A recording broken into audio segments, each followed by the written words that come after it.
Hi, brothers and sisters in Christ. Welcome back.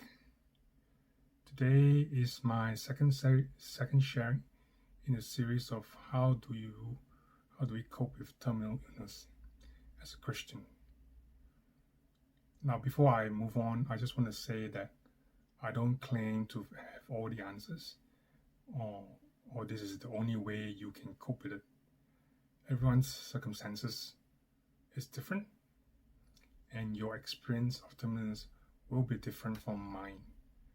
But my objective is to share my personal struggle and personal journey with my own terminal illness, and where does God fit into my life and into the picture. In my first sharing, I spoke about that the fundamental thing for me to cope with terminal illness is to believe and understand that God is sovereign. A sovereign God who is in total control of your life. He knows exactly what's happening in your life, even to your terminal illness. Today, I just want to encourage you with another sharing of mine, a lesson I learned, and that is to submit your life to God. I mean, totally surrender your life to God, and it's as if that God is your only source of strength, your only source of pillar of hope. You go to Him because you are powerless to do anything. So trust God in His wisdom, that He has the power to heal you if He wants to. I'm all struck by the medical treatments and the medical personnel that are available in Australia. And there are so many treatment options depending on what kind of terminal illness you are suffering, or you're going through. Now, just remember that this is only possible because God has allowed man to be able to discover the possibility of medical science to help other people.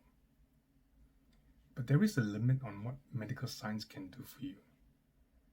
By all means, go through the recommended medical treatment that the medical professional has recommended for you. But when the treatment stops working for you, your trust in God will carry you through the disappointments of medical science. Sometimes medical science promises so much that there is a cure, or there is some kind of help you can get from medicine, but ultimately those things will stop working and they will disappoint you. But what is ultimately more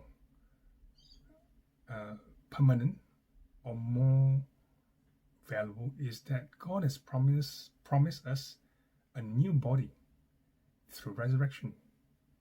Claim and look forward to that comforting promise. And trust God that you are still in His plan. And rest and be comforted in God's loving hands. So that's all I have today, and I hope this sharing will encourage you as you go through your own personal struggle with terminal illness. See you next time.